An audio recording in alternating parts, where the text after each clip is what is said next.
All right, guys, welcome back to This Week at Sci-Port. We have such an amazing activity for you guys today.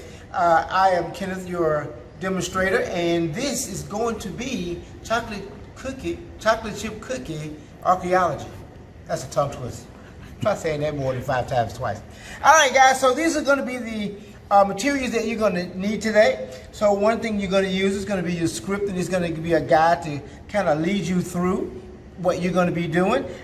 You also have your activity sheet so you guys can keep up with where you are, your materials, and what you're going to be doing. You're going to need your cookie. Now, you don't need 2 cookies unless you have a friend or you just want to send me one. But other than that, you just need 1 cookie and you need a toothpick. And then you're going to need something to actually put that cookie on so that you can work. So you're going to need your own personal work area. These are going to be things that you need just to get you started. All right, guys, so first things first, we got to know what is it that we're actually doing. So this day or this week, you guys are going to become paleontologists. If you know what a paleontologist is, comment down below. So a paleontologist is going to be that person who's going to go out and they're going to discover things like dinosaur bones. So what you're going to need is you're going to need your worksheet here that's going to be able to tell you everything that you need to do and keep everything in order.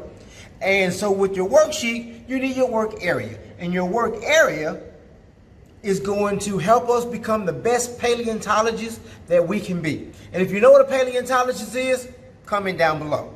So we got our work area, that's going to be our plate, so we keep everything all nice and clean. We've got our tool that we're going to need so that we can actually go through and break up some of this hard dirt that we call a chocolate chip cookie.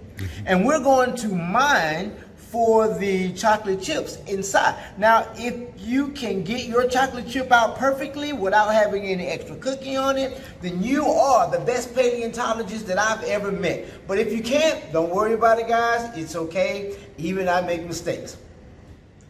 All right, guys, so we went ahead and I did a little work here, and you'll notice that I did get a chance to excavate a few of my chocolate chips, but when I look at my sheet here, and it asked me about my prediction, well, when I looked at my cookie, I saw a good 6 chocolate chips on top, and I saw 3 good chocolate chips I thought I'd be able to excavate from the bottom. Well, guys, if you look at my work area, you'll notice that I didn't really get 6. I got 1 clean chocolate chip there off the top, and I got 1 off the bottom. So I guess my data collected will be 1 and 1. But hey, remember what I said before. In science, we don't always get what we want. See you next time.